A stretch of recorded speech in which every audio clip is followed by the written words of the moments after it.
Pain on the outside of the foot right here is challenging to get rid of. Insoles rarely work, medications only help temporarily, and braces just take the edge off. In this video, I'm going to show you everything you need to know to diagnose yourself and begin to treat your outer foot pain. Specifically, I'll be talking about something called Cuboid Syndrome and other problems that look like Cuboid Syndrome and that can cause outer foot pain. Now, first let's answer the question, what is Cuboid Syndrome? Well, in the foot, I'm going to bring my skeleton over here. In the foot, right here on the outside, you have this bone called the cuboid. This bone is quite large, especially on the bottom of the foot. It takes up all that space there between my fingers. And then on the outside of the foot, it's nearby where these long bones are on the side of your foot. And it also takes up some space on the top of your foot right in here. So on your foot, if you look down, it's going to be hard to tell where all these bones are. Let me have your foot, please. But it's going to be in this general area right in here. In Cuboid Syndrome, that cuboid bone has the ability to shift up or down, and the joints where it connects to the heel bone right here, and these are called metatarsals right here, these long bones, those joints can get stuck and become painful. And there might even be painful spots that if you poke around on the top, on the sides, and even on the bottom of the foot where it's particularly painful, and that's usually the joint line area. Now this can cause pain and it can change from day to day. So let me borrow your foot here again. You might be saying, well, today it hurts more in this area right here. And then another day it might hurt more out here. You can feel the long bone is right here. And then there's a bump right there. And just past that bump closer to the heel is where that cuboid lies. And then below the foot, right in this area, right in here, that's where the cuboid is there. That area can be painful, especially to walk on and stand on for longer periods of time. Now there's other reasons for outer foot pain. Things like tendinitis can cause pain in the area, nerve problems, there's nerves that run through that area and can also cause pain in the exact same area. And then there's also pain from ankle sprains. It is possible to roll your ankle and get the pain on the outside of the ankle, but also get pain that goes down lower into the area where the cuboid bone is. And just to complicate things a bit more, it's possible to get a cuboid problem on top of all those other issues, a nerve problem, an ankle problem, or tendinitis. Now let's talk about how to diagnose Cuboid Syndrome. Well, you're definitely going to have pain on the outside of the foot, just like where I showed you. It can be on the top of the foot, on the outside of the foot, and even under the foot. Now there may be swelling in the area and there may not be swelling. Because it's a smaller joint, it's harder to identify swelling, but some people are very attuned to it. And also if you have a skinnier foot, if you just don't have a lot of meat on your foot, it's a lot easier to see the swelling in that situation. This tends to get worse with more physical activity. Almost every time when people come in with Cuboid Syndrome, they say my foot hurts more and more as the day goes on, as I'm busier. And if I go try to exercise, especially doing exercise on my feet, like walking, running, any sort of sports activities, hiking, those types of activities tend to aggravate it, but not as much with things like cycling or activities that are not on their feet directly. There comes a point when if it continues to get aggravated throughout the day and with exercise and you don't back off enough to give it its time to recover, it begins to hurt all the time, and it will even hurt at rest. Because most people, when this is starting out, they can get off their feet and feel fine. The pain goes away. It doesn't bother them. They're okay. It only bothers them when they're up on their feet. But there comes a point where it starts to just hurt all the time if you aggravate it enough. Cuboid Syndrome generally gets better with rest. So if you're in a situation where you've aggravated it quite a bit, if you take a week off from doing things on your feet as much as possible, it tends to improve. But it will come back if you don't fix the underlying root problems or get the joint to shift back into its proper position.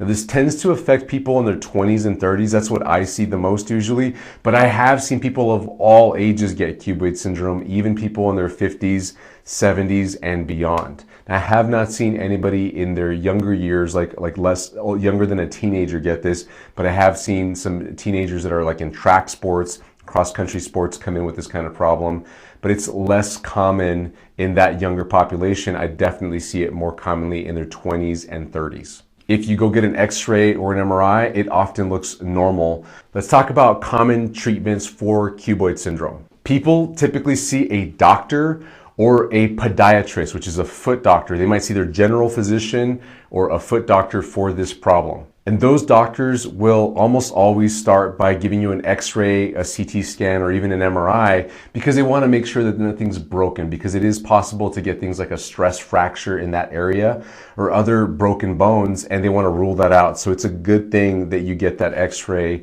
or CT scan or whatever your healthcare professional recommends. If there's nothing wrong on your imaging, there's no fracture, in other words, there's no visible deformities, which they won't be able to tell that it's cuboid syndrome based off the imaging, then they're going to tell you that you have normal results despite you having pain and discomfort and all the problems you're going through. They're going to instruct you next to rest from exercise, especially if that's what's flaring up your foot pain. And they may even tell you to use ice or heat on your foot to help mitigate the pain. Doctors will often tell you to use over-the-counter pain medications like ibuprofen, Tylenol, naproxen, those kinds of medications, acetaminophen. But if those aren't effective, especially if you've already been using them by the time you see the doctor, then they may offer you prescription strength medications. If you see a foot doctor, they're probably going to recommend that you begin to use insoles, or they may call them orthotics. Same thing. In the medical field, we call them orthotics. In the general public, we call them insoles. But it's the things that you put inside your shoes, just like these. Now, if that doesn't work, using an insole or using the prescription strength medications, or of course, the over-the-counter medications probably haven't worked at this point, they can offer you an injection to the side of your foot where they're injecting something like a cortisone steroid. They call it a cortisone shot, and that helps to provide pain relief in the area temporarily. It tends to be a little bit more long lasting than taking medications by mouth like prescription medications, but it still is not solving the root problem of cuboid syndrome. Now, if you're still not improving by this point, you've gotten injections and tried medications and insoles, orthotics, all that stuff, there are a few surgeries out there that you might find a podiatrist who specializes in surgery might offer you. Now, the success rate of these surgeries is not very good, and they're variable. There isn't a consistent surgery that's done. There's some doctors that like to do surgery one way and some another way.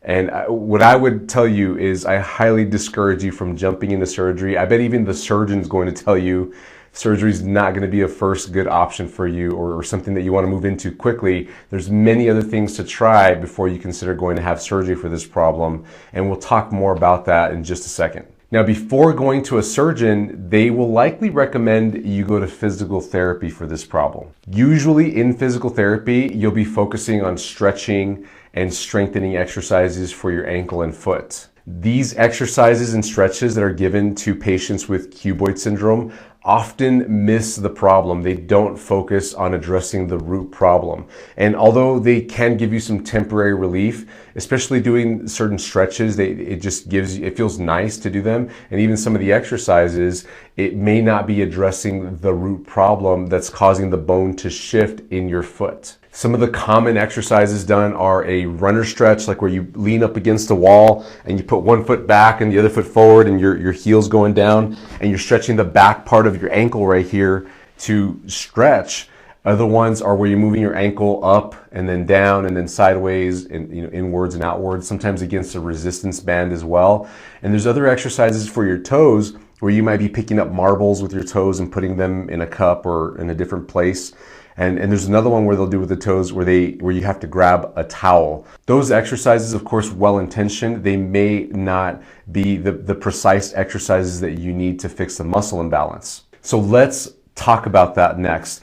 What is the root problem of cuboid syndrome? Well, let me show you on my friend's foot here.